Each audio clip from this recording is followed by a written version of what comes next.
Okay, yeah, folks are starting to trickle in, so we're going to go ahead and get started with today's webinar. Yeah, we've got a very packed agenda, so we want to make sure we finish by 3 if at all possible and don't hold you over.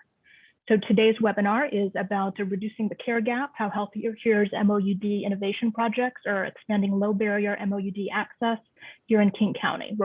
At HealthierHere, we're very excited to share the learnings from our 2 innovation projects. And my name is Tavish Donahue. I'm Senior Practice Transformation Manager here at HealthierHere. Welcome to everybody who's joined. And once we turn things over to our presenters to share about their projects, they will do introductions of themselves and their project teams. And yeah, please stay on mute if you're not talking. Thank you. I'd like to get started with a land acknowledgement. So many of us are here in the Puget Sound region, the greater Seattle area. So we want to respectfully acknowledge the Coast Salish peoples whose ancestors and descendants have stewarded this land and water since time immemorial. We pay respects to their elders past and present. So please take a moment to consider the many legacies of violence, displacement, migration, and settlement that bring us together here today. And please join us in uncovering such truths at any and all public events.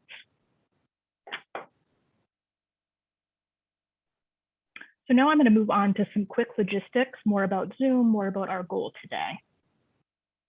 Yeah, so most of you have been on Zoom before, I presume. You're familiar with how it looks, but here's just a quick reminder. So we've got our navigation panel probably at the bottom or top of your screen. If you want to see the participant list, you can see it right there highlighted in pink, and then you also have the chat. And I'm monitoring the chat on my iPad. So if you send in a chat and you don't get a response right away, please just be patient. And I will get back to you shortly. And we do ask that you hold all questions till the end today. We've reserved the last 10 minutes of today's webinar for Q&A, so that'll get started at around 2:50. But in the meantime, if you have questions as we go, feel free to put them in the chat, but we'll raise them at the end in the question and answer period. And our goal for today, as I said, we're going to be sharing early learnings from HealthierHere's 2 MOUD innovation projects. And we really hope that everyone who's joining us on the webinar, if you're connected to a clinical or community behavioral health organization, that you kind of take away some of the lessons learned or inspired to maybe start a similar program back at your organizations. Because our innovations are all about, spreading and scaling similar care models across the region and the state. Okay, so now I'm going to provide a little bit of background on HealthierHere's MOUD innovations. First of all, I know most of us are from the King County, Seattle area, but we do have some folks on the webinar today from outside the state who may not be familiar with HealthierHere. So HealthierHere is a nonprofit organization dedicated to improving the health and well-being of people in King County through innovative cross-sector collaborations. We're also contracted to be the accountable community of health for King County. So we're managing a decent budget for Medicaid transformation initiatives. We work in partnership and collaboration with providers and community-based organizations. We always keep equity as our touchstone, working on behalf of the people here, especially the most vulnerable, particularly Medicaid beneficiaries in our region. And this is important, yet we really like to catalyze and test new and better ways to respond to health and social problems so that the system can work better for everyone. And a little bit about what innovations are. So innovation projects are HealthierHere's way to catalyze and test these new cross-sector approaches and improve outcomes. HealthierHere likes to kind of put our trust in our partners. We know that you know how best to work with the people you serve, and they know what innovative approaches may work rather than others. So we see these innovation projects as seed funding for focused tests of innovation to improve outcomes for specific metrics and or specific populations. We started investing in innovation projects about 1.5 years ago. The first one started in the fall of 2019. And currently we have 3 innovation areas active with 10 innovation projects funded. So there's the 2 MOUD innovations that we're here to talk about today. We also have a community paramedicine innovation. And then we have 7 innovation projects around testing models for integrated care. So improving whole person care, partnerships between primary care and behavioral health on behalf of people who have serious mental illness as well as physical health conditions. And before I kick things over to our presenters, so the goal for HealthierHere's MOUD innovations is to reduce that care gap for individuals with opioid use disorder who have received an induction on MOUD at an emergency department or a jail by enhancing warm handoffs and reducing barriers for folks to continue their MOUD with community-based low barrier providers. Yeah, we were really inspired a few years ago. There was an initiative across the state and in the county to increase the number of inductions in the ED and in the jails. So we really see these innovation projects as kind of catalyzing that next step after folks have been induced and providing more low barrier access. And our innovation grantees, they're testing effective mechanisms to increase the number of warm handoffs and support individuals after they're released from the ED or jail. And as part of their projects, which you'll hear about shortly, they also address barriers like transportation, needs around social determinants of health, and other things that tend to get in the way and are a barrier to clients from attending their appointments. Here's a little bit about how the MOUD innovations are structured. We have 2 innovation awards. Yeah, each innovation awardee is eligible for up to $300,000 annually. We had an RFA process to select these innovation projects that was in August of 2019. And then our HealthierHere review panel selected the 2 innovation awardees, and we signed contracts in the fall of 2019 with Country Doctor in Carolyn Downs and Public Health Seattle and King County, who are the two lead entities for these innovation grants. They mark their progress by achieving quarterly milestones. And then at the 1-year mark, all of our innovation projects are invited to apply for a second year of funding with new milestones, new budget. And both of the presenters you'll hear from today, the MOUD innovations, they're currently in their second year of funding. So we also have contracted with an evaluator to evaluate our innovations, and that is Public Health Seattle King County's Assessment Policy Development and Evaluation Department. They're contracted to do a qualitative evaluation for us, which has focus areas including implementation, partnership, outcomes, equity, and scalability and sustainability. So, and they anticipate having the results of that evaluation likely in fall of 2021. So everyone who's attending the webinar today, you're on our mailing list is interested in the MOUD innovation. So we'll make sure you get information about the evaluation results when it's ready. Okay, so now I'm going to kick things over to our first MOUD innovation project that's going to share. This is Country Doctor and Carolyn Downs. And I will turn things over to Jen Arthur to introduce herself and her team. Yeah, Jen, take it away. Hello, we can go ahead and move to the next slide to meet everybody. So I am the Addiction Medicine Program and Care Manager for Country Doctor and Carolyn Downs Community Health Centers. So we're SQHC. I'll tell you a little bit more about our program specifically in a later slide. I'd like to introduce Alice from Sound. Yes, thank you, Jen. I'm Alice Nichols. I work at Sound. I'm the regional director there, and I oversaw, for the most part, indirectly, the project that involved having an MHP who was also certified as an SUDP at the site in Carolyn Downs. Country Doctor. And then I want to turn that over to Sarah from the Hepatitis Education Project. Hi, everyone. My name is Sarah Deutsch. I am the Director of Programs at a community-based organization called Hepatitis Education Project. And I'm joined by... Hi, I'm Kevin Mooney. I'm the lead care coordinator at Hepatitis Education Project, and I work with the STEP clinic, which is our medication for opioid use disorder clinic.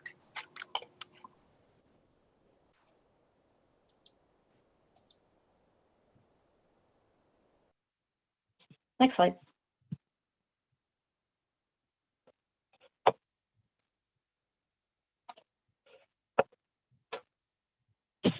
Next slide, please. So I'm not going to go into detail with this slide, but this will be there later for people's reference. We just wanted to know that despite the people that are, kind of directly funded by this innovation, there are a lot of team members that contribute to, the process and care of patients and clients. So this will be for your review later. Next slide. And so as promised, our addiction medicine program at Country Dr. Carolyn Downs has been going on since 2017. We are integrated into primary care. So as I tell patients, we're not an addiction treatment center. We're primary care with integrated addiction medicine. Our program is based around the nurse care manager model.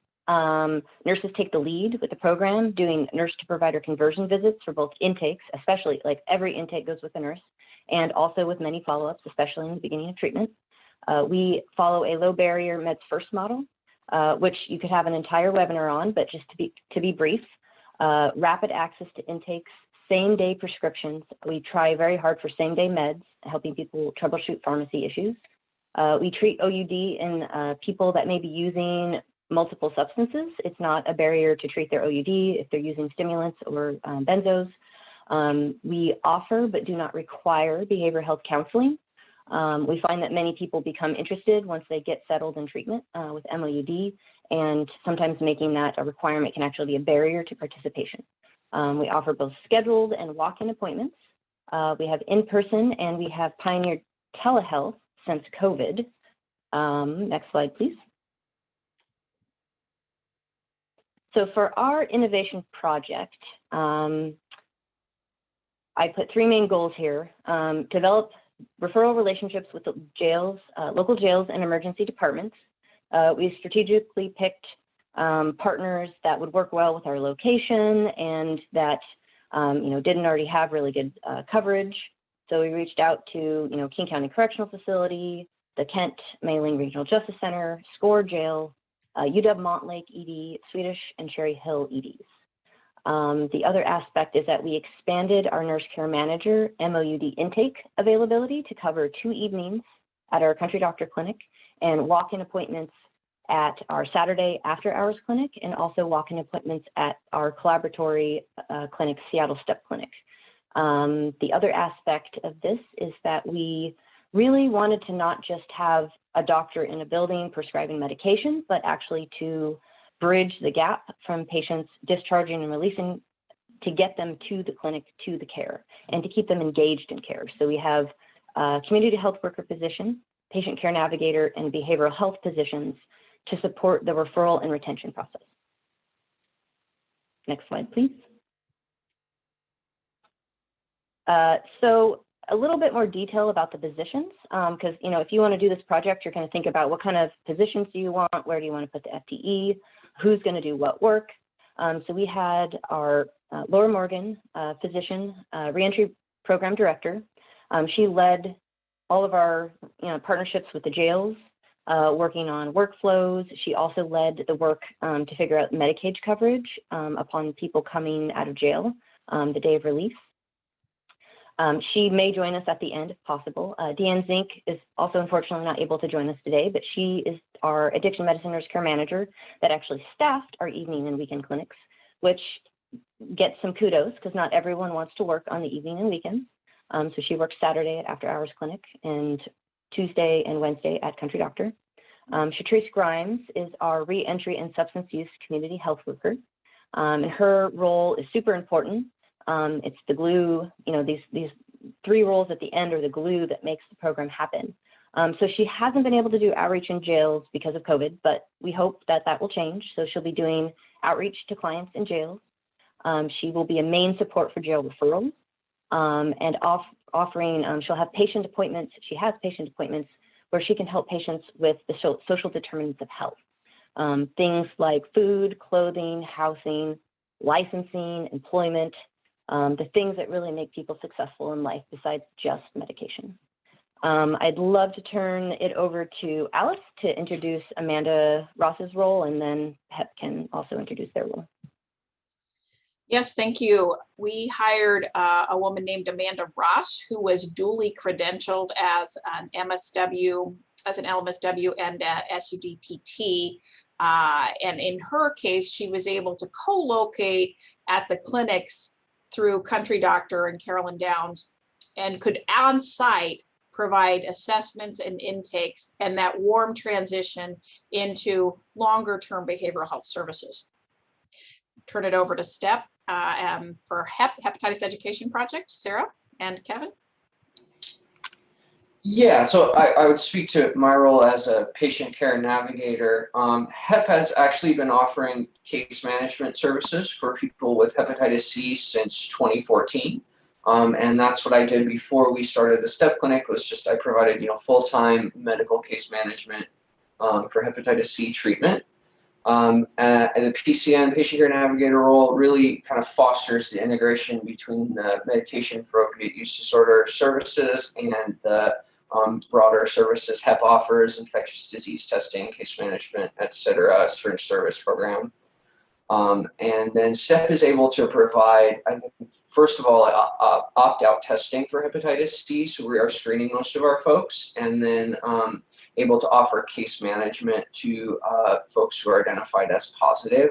I will note that the prevalence of Hep C positives among our population, I think right now, is falling between 60 and 70%, so it is very high. And so it's very great for us to be able to offer that service to folks.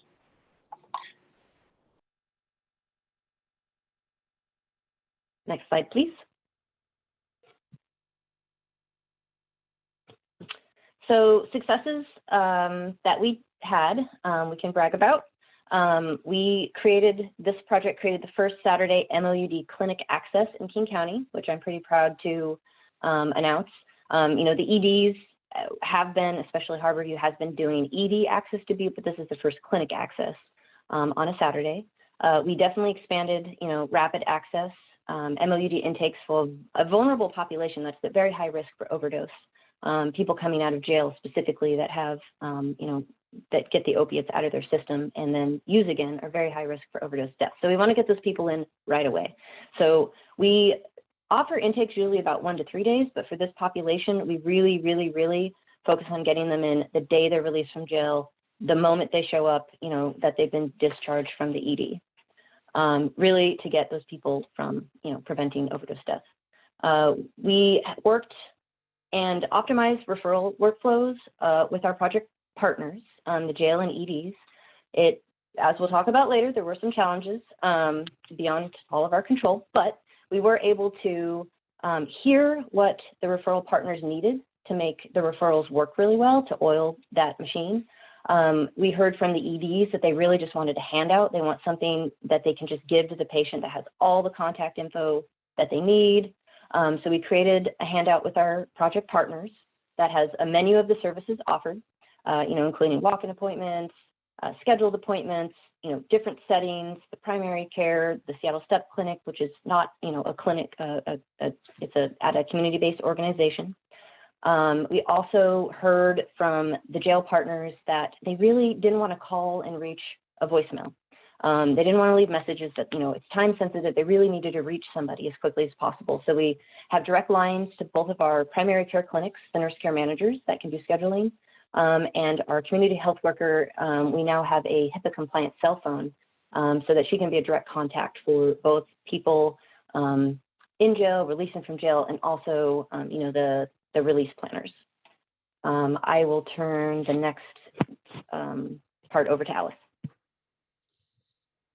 One of the biggest successes from our side is that we were able to access people who were seeking primary care services and actually get them to have an intake. Prior to this time, a very small amount of people who were in a clinic, in one of these clinics, who were referred to behavioral health actually made it to an intake.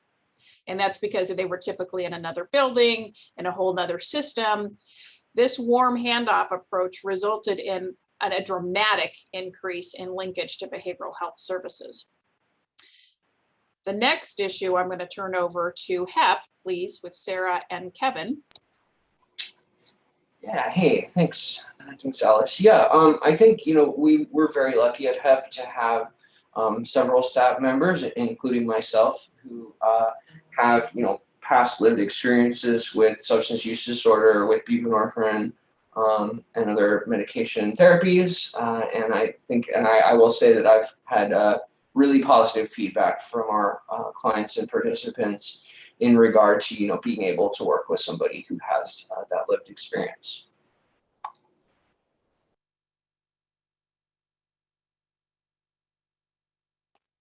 Yes, and we at Country Doctor Carolyn Downs also have staff with lived experience, both in SUD and reentry realms. So I think that's really important when you're talking about, convincing people to come to treatment, convincing people to trust. So that I think is a definite success about this project that I would strongly encourage folks considering any projects like this to try out. Next slide, please. So we had two kinds of challenges. These are the challenges we hope you will not have to encounter, but you could, so we thought we'd mention them just in case. Obviously, COVID-19 was a huge challenge for everybody, everywhere, and it happened kind of right as we were, just barely getting into launching our project. So pretty disruptive, but we prevailed. I suspect that HEP staff kind of took the brunt of this the most, so I'd love to hear their experience on this from the community-based organization perspective. Sure. Well, just from the macro, I can say that, as a CBO, we do view ourselves as providing essential healthcare. However, we don't have the infrastructure that a typical clinic might.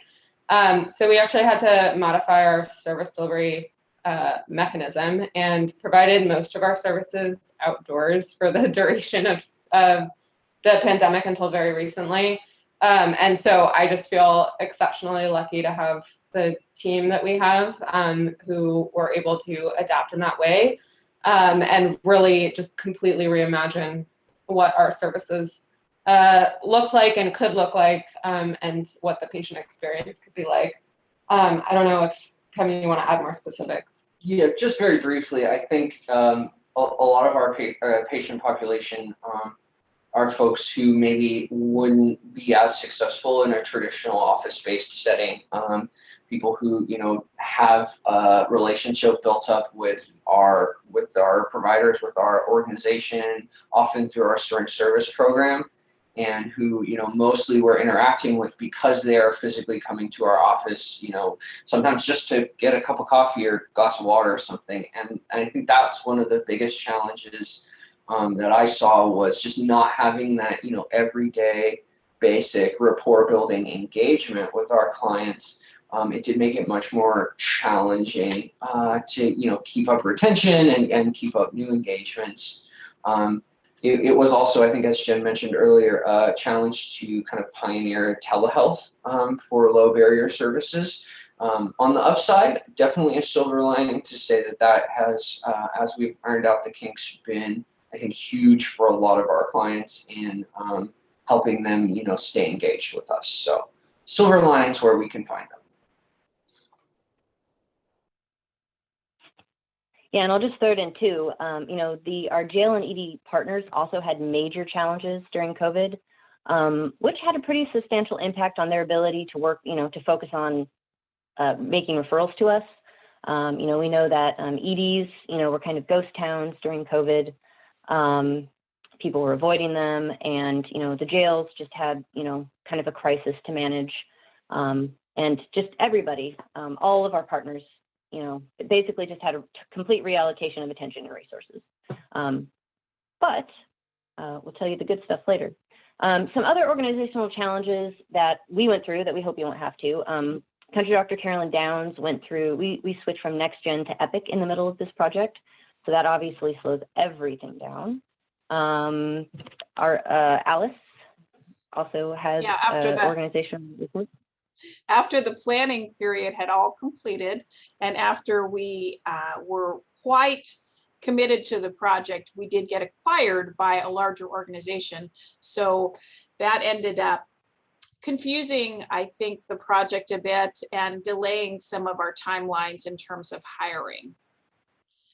Additionally, in the process, we had fairly large changes in terms of leadership. And so I think that we were not the only program that had changes in leadership in the midst of the project, but certainly was notable for us.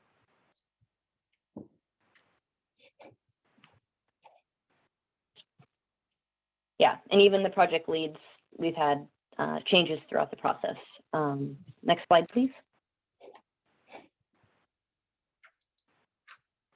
So these, I think, definitely would love for people these are kind of super exciting. Like, these are the problems that we discovered that kind of, we always need to fix, always need to consider.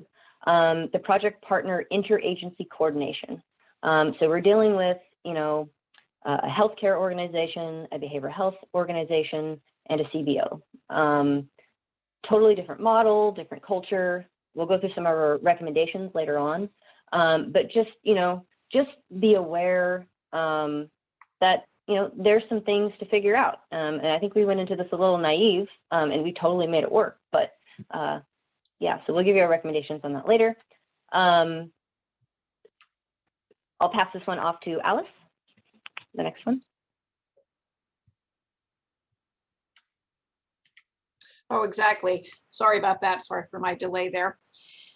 It's incredibly hard to hire people who are duly credentialed, and we wanted somebody to be duly credentialed in that primary clinic space so that whatever should present, we'd be able to address and direct them to the right staffing or to the right follow-up services. So what we found out in trying to hire for that is that there was just requiring that credential really delayed the hiring process, and it's very hard to find people in this area that are duly credentialed.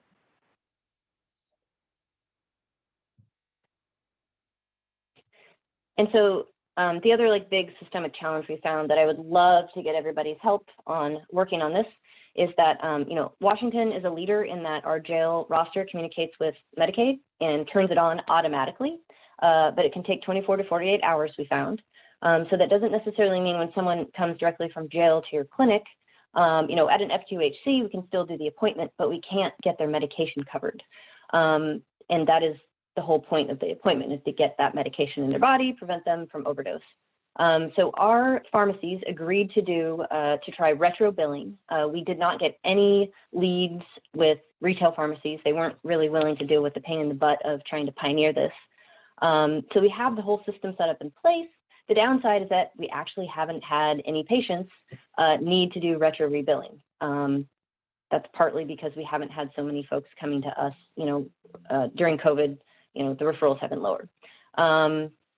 So what we did, in the beginning, we had funding for transportation, and we heard from our partners, the jail partners, that, they can provide bus tickets. They might even be able to drive people to our doorstep. So we did a reallocation for generic Bh tablets to cover folks that are coming out of jail whose Medicaid has not been unsuspended yet, to make sure that, the whole point of the appointment is to get the medication and that we can be successful in that process. Next slide.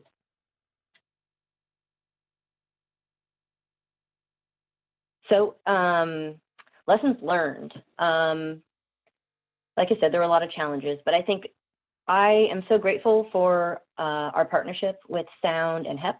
They've been fantastic. I think we had a shared mission, a genuine, intention for collaboration. We overcame the challenges.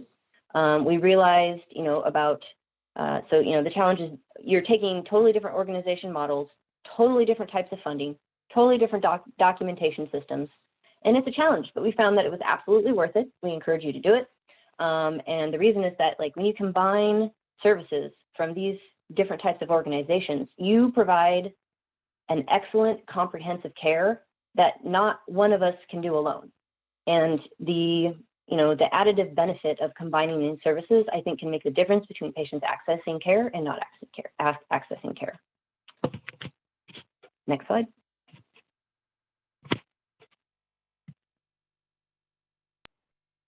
Okay, so that was it for this first session from Jen, Alice, Sarah, and Kevin, representing the Country Doctor Carolyn Downs Innovation with Sound and HEP. So now I'm going to turn things over to Patricia Kennedy on behalf of the Public Health Seattle-King County MOUD Innovation.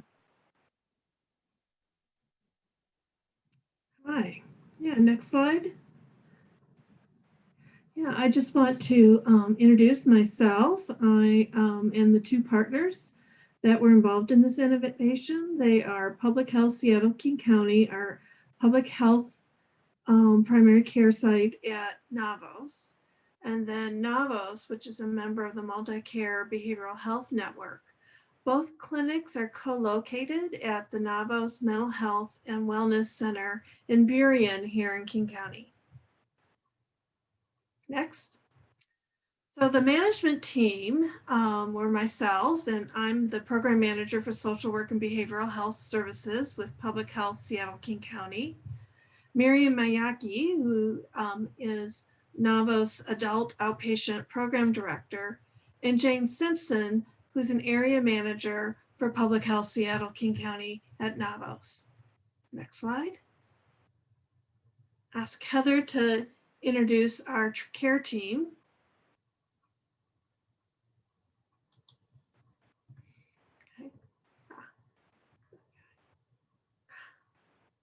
Sorry, that's me. Okay. Our care team actually delivered the care is Fiona Smith. She's our site supervisor at Public Health Seattle King County. Heather Flynn, she's our lead physician, also with Public Health. Lynn Tyner is our nurse care manager at Public Health. And Amy Aviette, who is our behavioral health navigator at Navos, and that was a new position.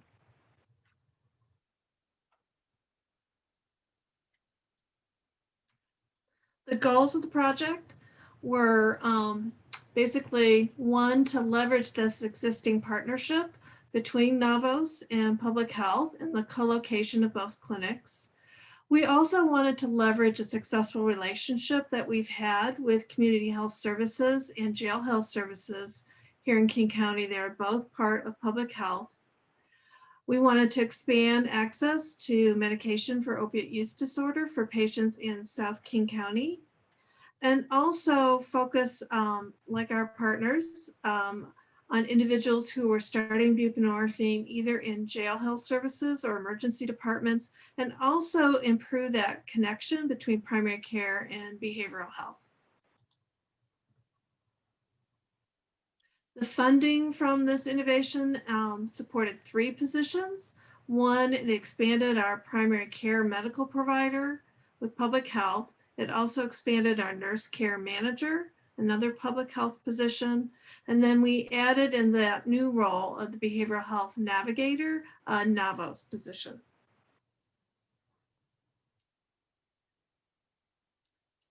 And if Heather could explain her position as the primary care medical provider.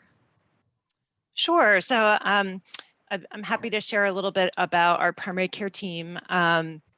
I joined the team at Navos in July as a primary care provider. I'm also an addiction medicine provider. And part of the goal of my position also was improving access to MOUD, particularly in a low barrier approach. So to make this feasible, we utilize close coordination with our nurse care manager and our behavioral health care navigator, so that as a team, we could more flexibly meet the patient's needs as they presented.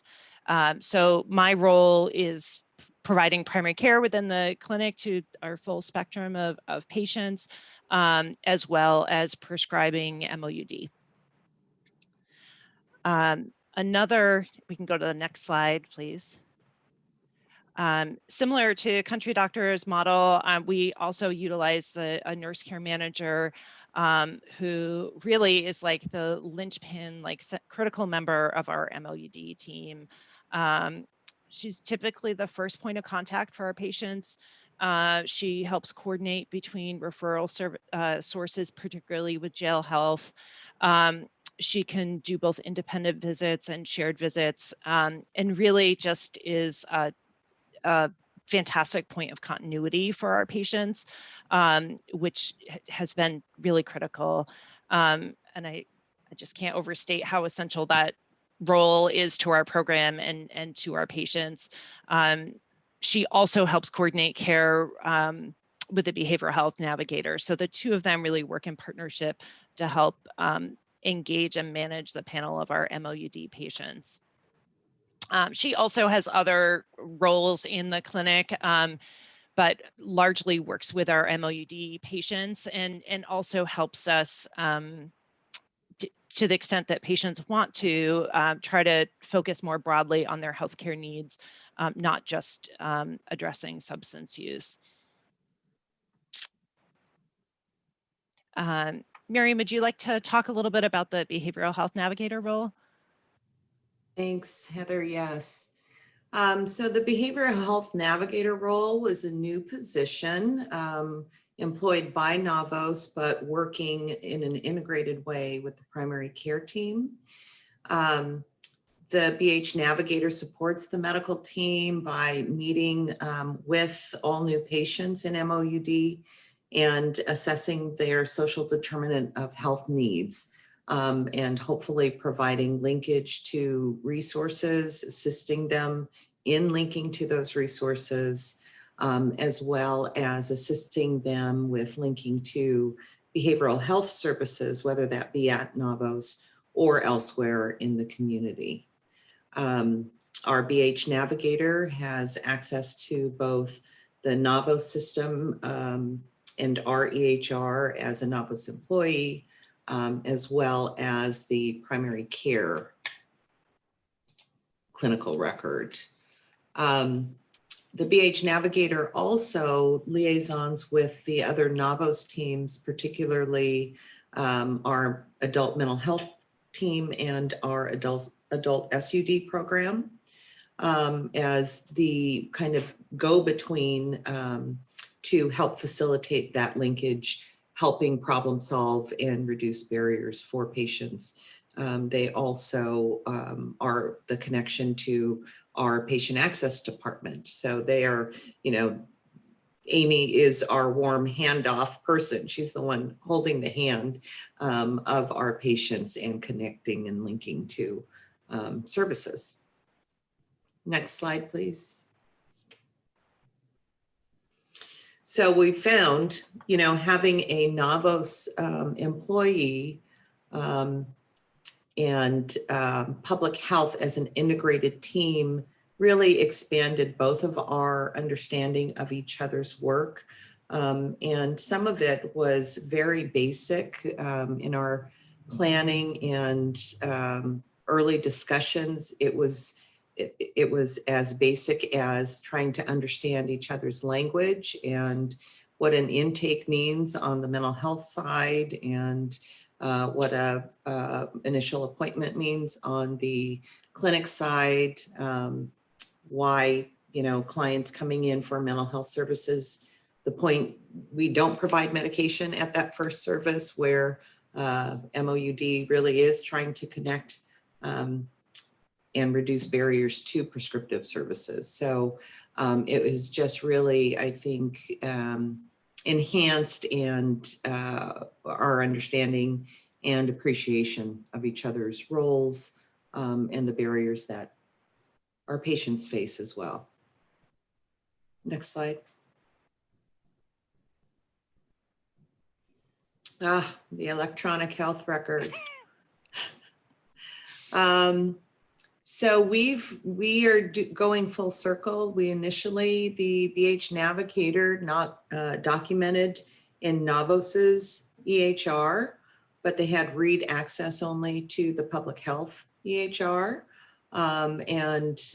This allowed us, for one, in some ways to have an understanding, accountability for our Bh Navigator, since they're a Navos employee, that we'd have some record of the work they were doing, et cetera. But again, it was really challenging because these are not necessarily Navos clients. And so trying to find a way to resolve that documentation problem was quite, it took quite a lot of work, actually. But it did allow having Amy have access to both electronic records was really essential to the communication that needs to happen. And it's our way of communicating with each other. So interestingly enough, we also went through implementing a new EHR at Navos, and also implemented Epic, which has been interesting. And so we are now reversing, and the Bh Navigator is going to be documenting in the public health EHR, because even though we are both on Epic, apparently we're not on the same kind of Epic. Who knew? So we are going to try it that way, and I do think that it makes more sense because the primary work that the Bh Navigator is doing is, of course, with MOUD patients, and to have the entire integrated team have access to that record and documentation makes a lot of sense. Next slide.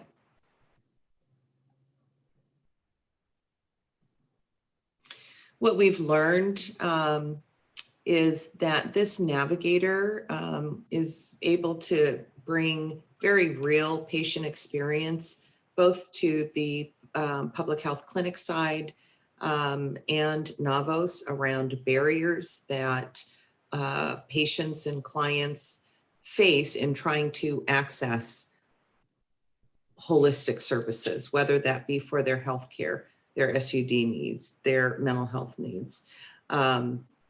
We, at Navos, we've strived to create a campus that's kind of a one-stop shop where we have a range of behavioral health services. We have public health primary care embedded in our mental health and wellness center. We have pharmacy there. And yet there are still, even though we're all in one building, there are still barriers for patients in accessing those things. One of the things that our Bh Navigator is able to do and help facilitate is assisting clients in connecting and scheduling, getting scheduled for intake services into either mental health or SUD treatment. And rather than having a client have to call in and go through a screening and provide information, because the Bh Navigator is working with this client through public health, she already has a lot of that information. She can go provide that information to patient access, get an appointment scheduled, and provide it to the client. And that is pretty seamless. Next slide. Yes, I don't think I need to beleaguer this, but we also were just starting to implement the project when COVID-19 and the public health emergency happened. But what we found is it's also provided some new opportunities and become creative about some of our workflows for new referrals. This specifically impacted also working with jail health services that we anticipated to be the primary source of referrals. And they were not able to expand prescribing as fast as they expected in 2020, but they still had patients who were interested in MOUD, but they weren't able to induce. Next slide. One thing unique about our ability to create a new workflow had to do with a couple of things. One is we already had a working relationship with jail health services, and jail health services in our primary care clinic at Navos are both part of public health. And in addition, we had already partnered on multiple other projects, and we had a shared leadership that really supported our partnership. Next slide. So this really created a new opportunity to facilitate referrals.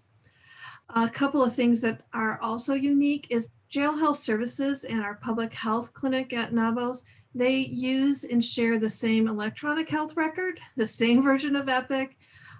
We also have a shared staff credentialing process, and also the shared same mission in providing healthcare services to vulnerable populations. In addition, there were changes regarding the public health emergency in the DEA requirements that for valid buprenorphine prescriptions, and it allowed our medical providers to prescribe through a telephone visit without seeing patients in a face-to-face visit. In addition, the program managers, both at Jail Health Services and myself, we were really looking at ways to move this project forward despite all the restrictions and happening because of COVID. Next slide. So we developed a new workflow.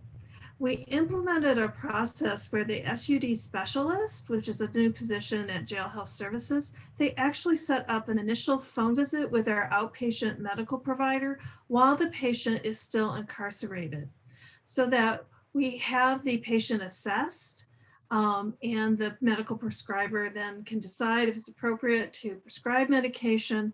And then the patient is able to receive that prescription for buprenorphine on the day that they're released from jail.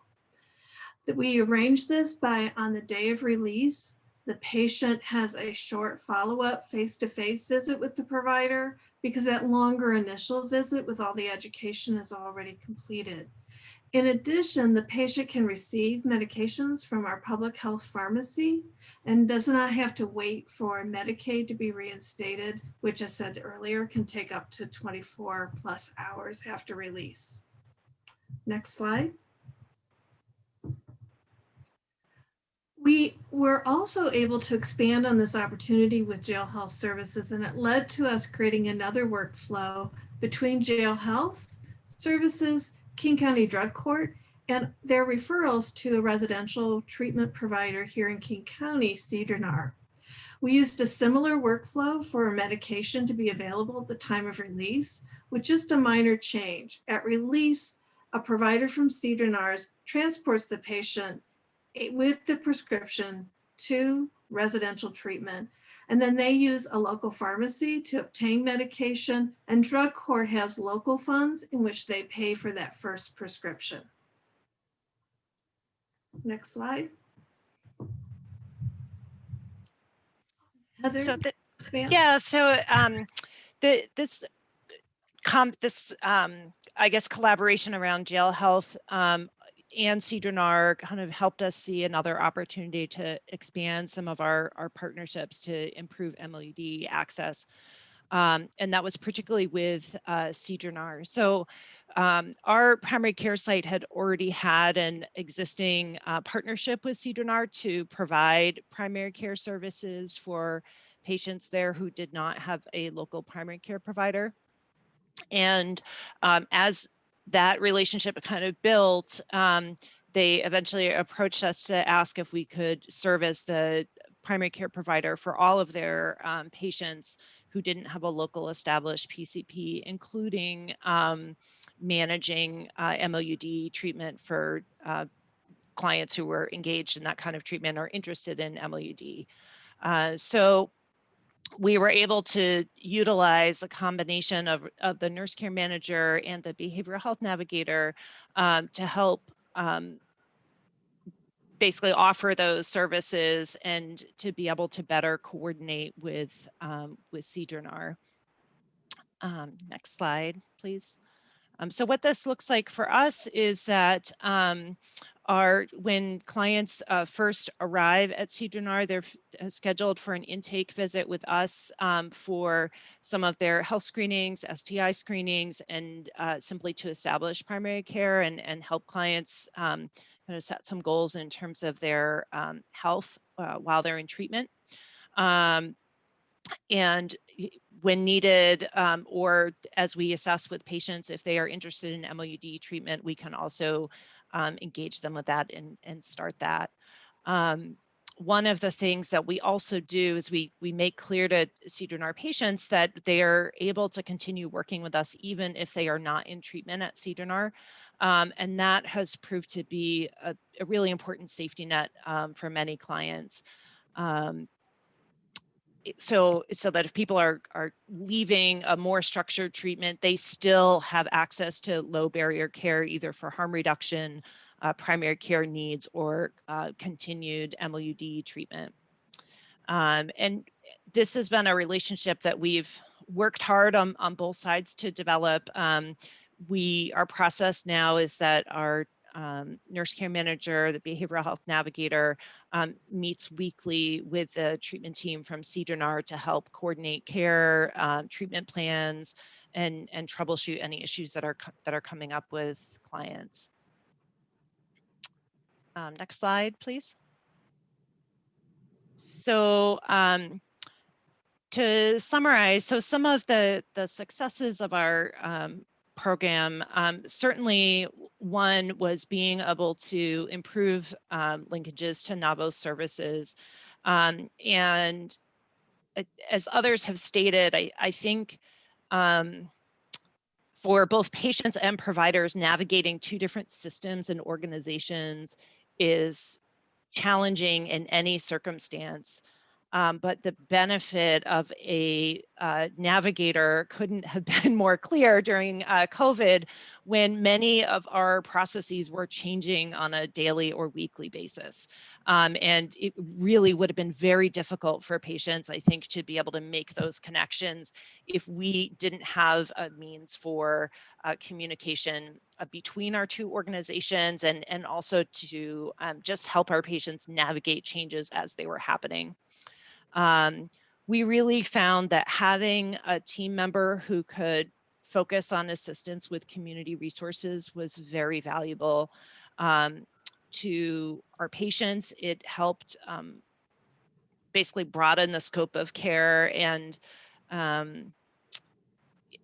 think it helped us really address the needs of the patient rather than simply offering a medication.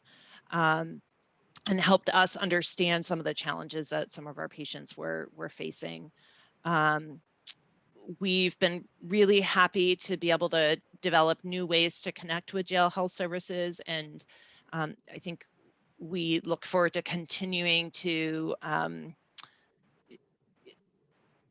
have that relationship kind of evolve. And similarly, with CDRNR, that new referral relationship and coordination has been a wonderful success, I think, of this program. Miriam, would you like to share from Navos's perspective, what you've seen as some of those successes? Sure, I started talking before I unmuted. So of course, most importantly, we've had success with patients and their wins in terms of connecting to resources, accessing jobs, housing, re-engaging with family and friends, engaging in behavioral health services.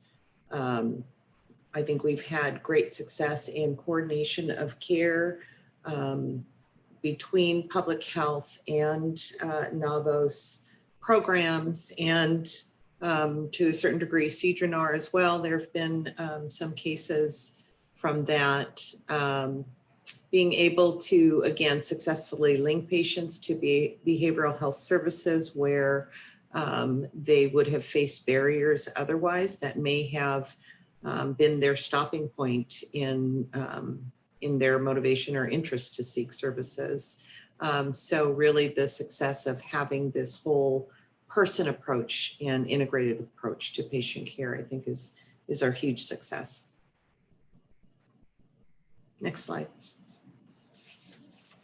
The challenges are similar. Yeah, the challenges are similar.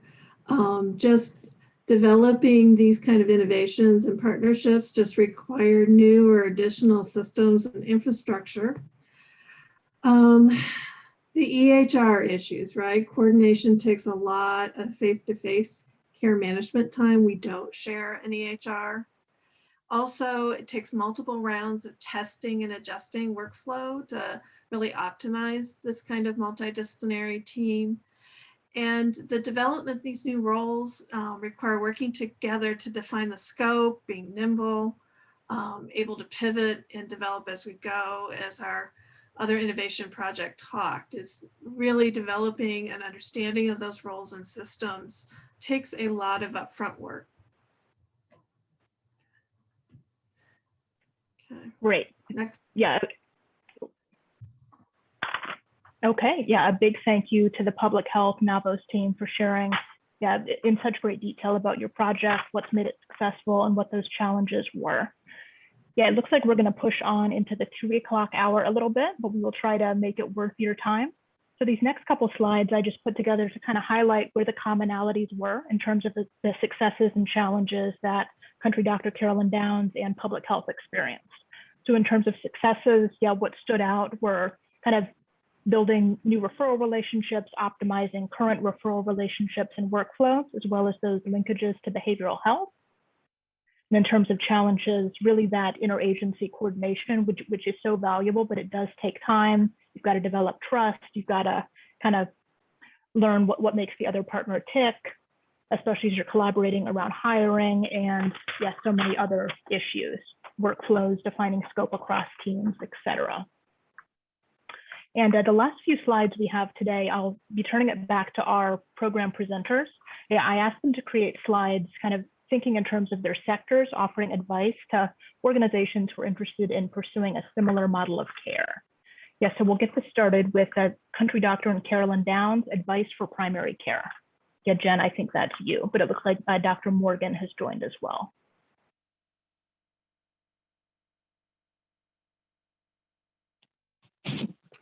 Yeah, I think, like I said, that our partners were super, you know, we went with the flow, build the plane as we're flying it. But of course, if you were going to do this, we'd recommend that you take a little bit of time in the beginning to plan, a little bit more than we did.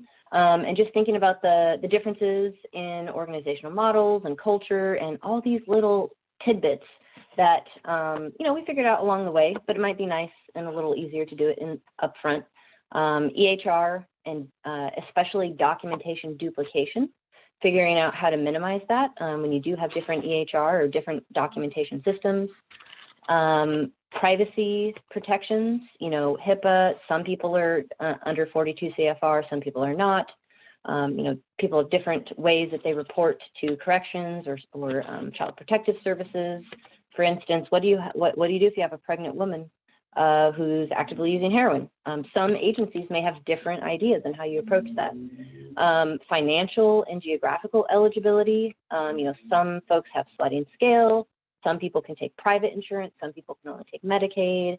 Their county of residence sometimes can be a limiting factor for eligibility with your partner services. And then staffing and hiring is something I think definitely to think about really carefully. I would definitely focus on what does that org do the best and have them do it. And just think about all the bits and pieces of where that person's going to be, who's going to be their boss, how are you going to, if you do have co-location, how are you going to have oversight over that person you know, not in your building? So those are kind of the things I went through. Is there anything else that the partners want to add in this slide?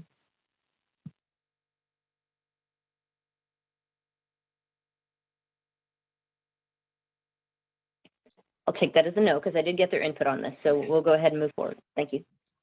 Great. Thank you so much, Jen. Yeah, now I'm going to turn it over to public health for your advice for primary care organizations. Just to be repetitive, right? That all the IT data issues, EHR issues, what we found very helpful is to have regular partner meetings to work through those. But the other thing that I have to say was a real advantage is we already had a long-standing relationship with Navos because of our co-location and goodwill on each side of the house. And we've collaborated over the years on other projects, and that really provided that basis of trust to help us believe that each organization would act in good faith and really helped moving these kinds of projects forward. Thanks so much, Pat. Okay, now for sound. Alice, advice for behavioral health. One of the things that struck me is that we couldn't even predict some of the differences that we would see and some of the things that we would have to negotiate. And even a simple thing like working on Saturday, Country Doctor has this approach that if somebody works 6 hours on a Saturday, that actually equals 8 hours. And that wasn't true for us. And so these little points of negotiation, you know, can create some challenges because each of the agencies has policies around this. So one of the things that I guess I would encourage is to be extremely flexible because none of these hills are worth dying on. The overall product is worth making some sacrifices, right? And allowing flexibility. Another thing that seemed really clear from this project is that if you don't keep good records, you will not know whether this can be financially viable. And the whole point to the project was to see if it could be financially viable ultimately. So we were fortunate because we had Jen's guidance on this and Jen's leadership on this, but there is no way we could have done it if we hadn't taken really meticulous records around referrals. Under our normal means for recruitment, it's very hard to get a candidate that is appropriate for this type of work. So we need to go a little bit further than our normal means for recruitment in order to get the right candidate.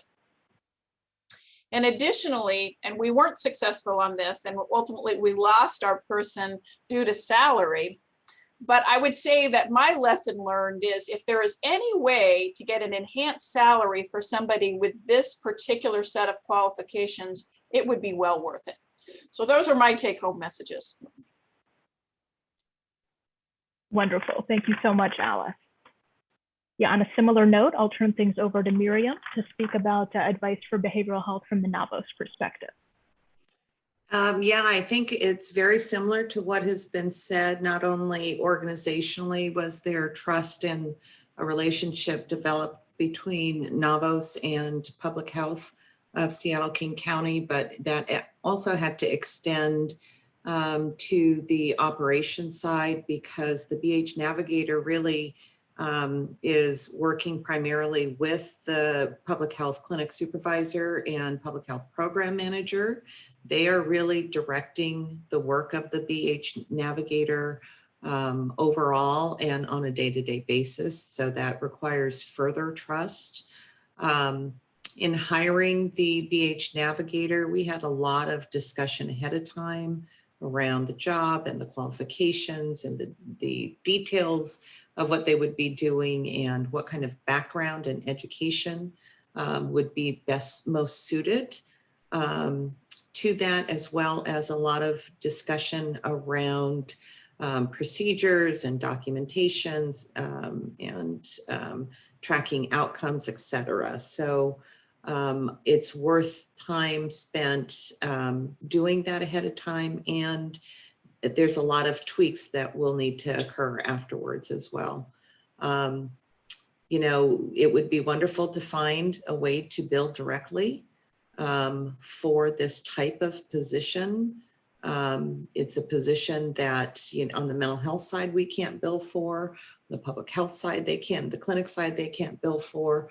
And it clearly provides a huge service and benefit to clients, most importantly, but also to the other staff within behavioral health and public health, and is supporting all of them as well.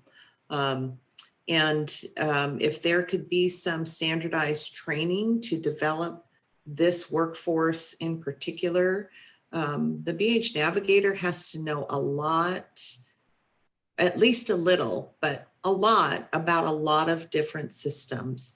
And that's not only the physical healthcare system, the behavioral healthcare system, the financial system of Medicaid and who's eligible and who's not eligible, the housing systems.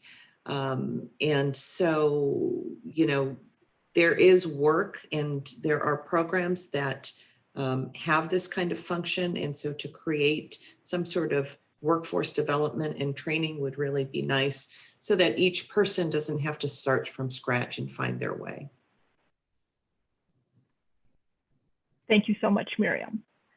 So our final slide on advice will be Sarah and Kevin from HEP with some advice for other service programs and community-based organizations. Yeah, so thanks everybody. The first thing I'd speak to is the documentation and utilizing electronic health records. It did take us a while to kind of fit that into our documentation workflow, because here at HEP, we document all our patient encounters in a different system. So just streamlining that process and being, you know, cognizant that we are asking our navigators to do dual documentation was important just from the start. Next thing is just to kind of look at the services of HEP as an organization, along with what our partner agencies offer, to just make sure that the services that are available to the clients of HEP as an organization are the same, that they have parity with what we're offering to our MOUD patients. Basically, we don't want our clients to be having different experiences, whether they're interacting with the STEP clinic collaboration or HEP as an individual organization. Just really having that parity is important for consistency with our clients. And then one thing, and I will definitely extend my gratitude to Country Doctor and Jen particularly for the support that has been provided to HEP as we've kind of fleshed out the clinic and our operations. We are a CBO, and we are a small organization. So on one hand, that allows us to be fairly nimble and respond, quickly and creatively to challenges that come up. But the downside is that we might not have the established infrastructure to deal with certain types of challenges. And as issues have come up that may have been not something we were used to dealing with, or outside of our scope, or in some cases, we've been very, very lucky to have support from Country Doctor for things like getting our lab procedures set up, and with a liability licensure, all sorts of good stuff. So just finding those collaborations that exist and utilizing common infrastructure has been huge for us, huge for efficiencies for us. So those are some of the tips I would share. Sarah, did I miss anything? You did great. Great, thank you.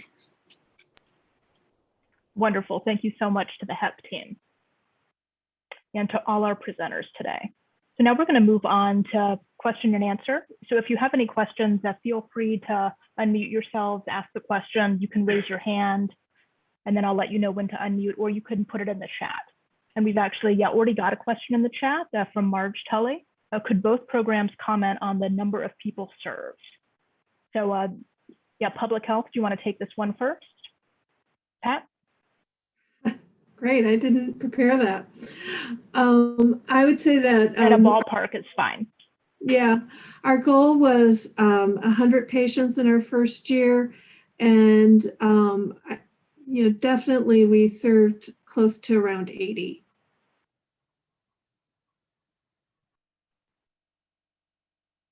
And Jen, how about your program? Yeah, I'm just pulling up our metrics. I didn't integrate that into the presentation, but I do have them. So for the first year, we had 91 MOUD intakes for Carolyn Downs Country Doctor and After Hours Clinic. We had 74 MOUD intakes at Seattle Step Clinic, and we had 52 successful sound behavioral health referrals, with intakes.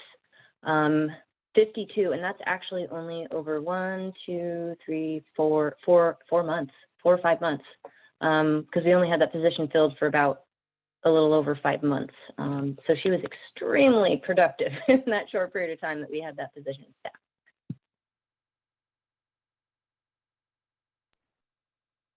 That's wonderful to hear. Yeah, thank you both for commenting on the numbers of people served. So we'll give it another minute to see if any other questions come in. Again, you can unmute yourself, ask your question, or type it into the chat.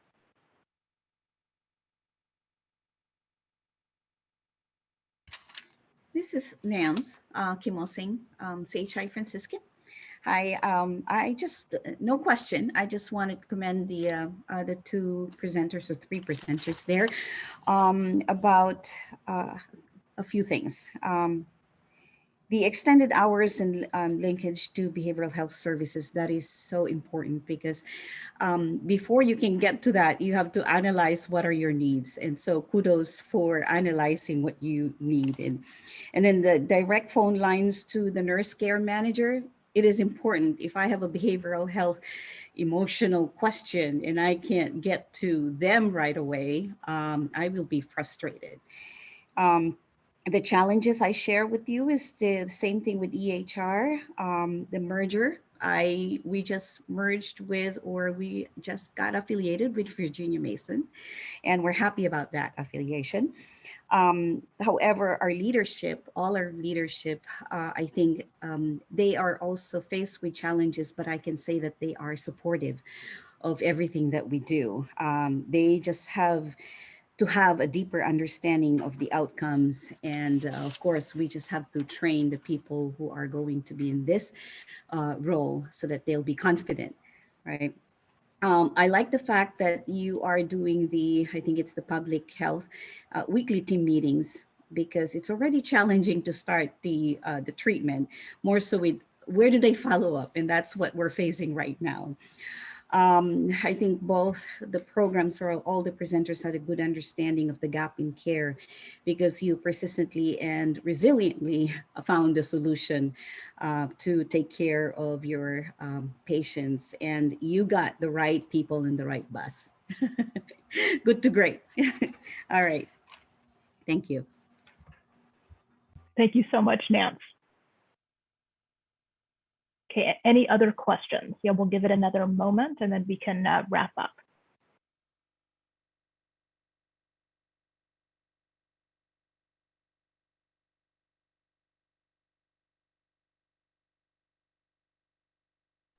Okay, a question just came in the chat from Mandy Owens. How popular were the Saturday hours? So Jen, this one's for you and your team. I'll actually let Laura Morgan take that one. You know, we had a slow ramp up, actually much slower than expected initially, but that probably comes from launching a clinic in June of 2020. But now actually, as we've kind of continued to network, and we're hoping to kind of even further strengthen our relationship with the Seattle area, especially the jails as well as ERs, we are seeing an increase in activity there. So I suspect, since we hope our program is there to stay in the Saturday hours, once the word gets out, we might be a little more accessible to people. There you are. Fabulous. Thank you so much for sharing. Okay, any other final questions? I think we could probably take one more.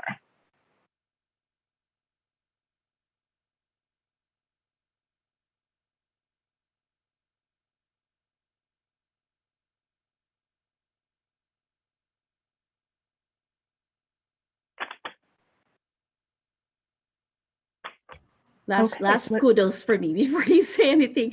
To Michael and Tavish, thank you so much for all the support that you had given us and the funds that you are providing us. It means a lot to our organizations.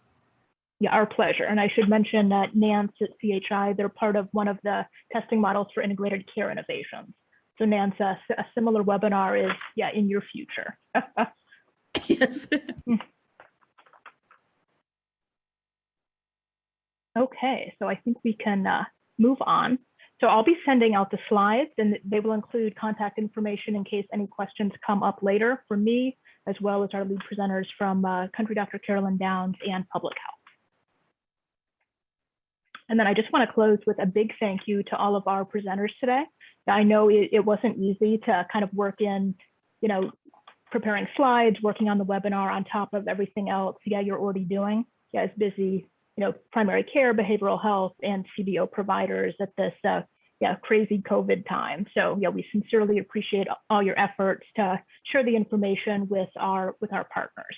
And for the broader audience, I want to mention that I'll be following up later this afternoon with an email, and it'll have a link to a follow-up survey. If you're able to fill it out, that would be great. And I'm also going to include a copy of the slides as a PDF, and as well as a link to HealthierHere's resources page on our website. So that's where we're going to be posting a video of today's webinar in case you'd like to pass that along to anyone else at your organization or another partner. And just in closing again, a big round of applause, yeah, for all of our presenters today. Yeah, thank you so much. And thank you to everybody, yeah, who hung out with us this afternoon. It was great to see everybody. Thank you all. Thank you.